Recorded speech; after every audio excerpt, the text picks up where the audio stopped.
So, what's good, everyone? Welcome back to another Live Wire Sports Media. This is your midday Wednesday edition. And the day after the Indiana Fever had destroyed the Minnesota Lynx to win their first Commissioner's Cup in franchise history. But that is not even the story of the whole thing. It's about ESPN. ESPN prematurely thought that the Lynx was going to win the cup.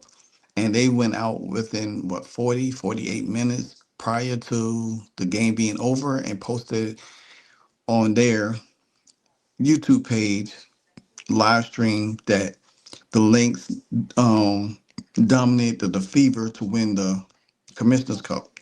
But that was a lie because everybody that was in the chat, I was even on live with Nikki Unscripted, and we was talking about it and showed that how ESPN was getting clowned for pretty much thinking or foreshadowing, thinking ahead that the Fever was going to lose.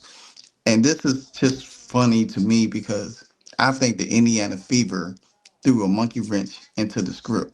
And I think if you paying attention, this is could be to something to come later on in the season with the Indiana Fever. Nobody expected to win. Everybody had them on a high championship radar. Caitlin Clark, MVP status, but then she has been injured. The Fever take a back seat. They have not been playing great. They're a 500 team. Everybody else starting to pull ahead, but then if you look at the league, everybody's starting to have injuries. They starting to shuffle rosters around and all of this stuff. But the Indiana Fever still maintain the main thing, even though they're going through their ups and downs, but they still battle and pull out games. And it's going to be funny. It's going to be funny if the Indiana Fever make it all the way to the finals and win it all unexpectedly with people that had them on their radar. Right now, the favorite is New York, the repeating champions, Minnesota Lynx. Then you got the Surgeons of the Phoenix Mercury right now. Don't know how real they are. They winning, but we don't know what it's going to take later on in the playoffs. Then you got the Seattle Storm who's slipping back, and then you got the up and down Las Vegas Aces, and then you got the newcomer, the Golden State Valkyries. But check this out. I'm gonna show you something real quick. This was ESPN last night.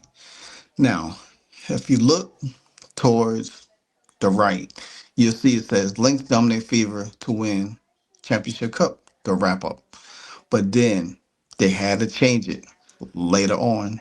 And it's the Fever Stun Lynx to win. Excuse me. They said the Fever Stun Lynx to win Commissioner's Cup. So they knew that they messed up. Did ESPN came out? Did anybody did anybody on their staff came out and said anything? No, they're not gonna say anything at all because they know that everybody's been watching. Even through it all, Kathleen Ingeberg, she wasn't even thrilled with it. She felt like, dang, I was looking excited to do it. She does not want Indiana to have any kind of success. If you could tell the expression on her face, she looked around and everything. She was pretty much had to do her job. And if Indiana wins the title, I really want it. This, you know what this reminds me of? It reminds me of when the league has been suspended Tom Brady 4 games for Deflategate. If y'all remember that, follow along with me. Tom Brady was suspended 4 games. Nobody thought the Patriots were going to win it all. They said, well, you know what? The Patriots is not going to win it all. They're not going to win the championship. Guess what happened later on that year? Tom Brady and New England Patriots went on to win the Super Bowl and a slap in the face from Roger Goodell. Me personally, I want that same reenactment this year. I want the Indiana Fever to win it all and slap Kathy Ingebrigtsen in the face because she didn't expect this team to do it. She it's like it's like everything is going against the Fever this year to not win it. Referees, um, injuries, um, Caitlin Clark getting beat up, getting injured and all of this stuff. Roster changes, in and out. Not sure what the front office is doing. Not unsure what the coach is doing. So everything that you could think of that's going against the Indiana Fever, they still maintain together. DeWanda Barner leaving. You know, I'm sure she wish she had stayed now, but hey, what's good for the goose is good for the gander. That's all I can say. But at the end of the day, guess what? The Indiana Fever prevailed. They did the unthinkable because now a lot of people say, hey, well, the Indiana Fever did it without Caitlin Clark. Sure. But this is what the team's supposed to do. They're supposed to um, find a way to win without their top superstar. Teams do it all the time, but that doesn't make the team less valuable with a star player healthy because it makes the team even more dangerous. But as you're looking at it from a distance, then nobody don't want the Fever to win anything. Nobody want them to have the All-Star game in Indy, which is going to be about a couple of weeks away. So you think about this: ESPN to come out to do this and then didn't even issue a statement of the mess up just goes to show you that they already figured that the Indiana Fever. Matter of fact, the Indiana Fever went into this game as a double-digit underdog. So that goes to show you that nobody gave them a chance without Caitlin Clark being there. But this team stuck together, they fought, and they did the unthinkable, like I said. And that shocked Kathy Ingeberg, that shocked the league. Even Caitlin Clark said it in her when it was on Sid Colson's live, said that the league is sick. It's going to be sick because nobody wanted them to win.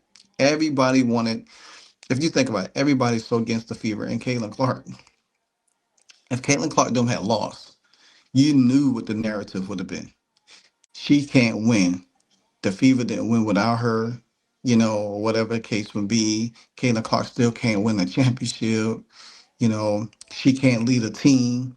You know how the whole narrative thing is going to go. But now they're going to try to find a new narrative that, oh, the Indiana Fever could win without Caitlin Clark, you know, thinking that the Fever could win the title without Caitlin Clark. No, let's not get beside ourselves. But I did like how the Indiana Fever threw a monkey wrench into the whole situation. So, so just like I told you before, if the Indiana Fever do the unthinkable this year and win it all, it's going to send shockwaves to the league because guess what? The league is not going to be as formidable later on because the league is going to have so many teams stretched out in the next couple of years that the talent is going to be all over. You're not going to have all these super teams. You're not going to have all of this stuff. So for Caitlin Clark to you know, get a taste of success, this is the right step in the right direction because now nobody thought about it.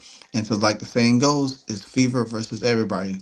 Like how Detroit versus everybody. So it's the Fever versus everybody. So let me know what you think about ESPN's blunder mistake. They lied about it.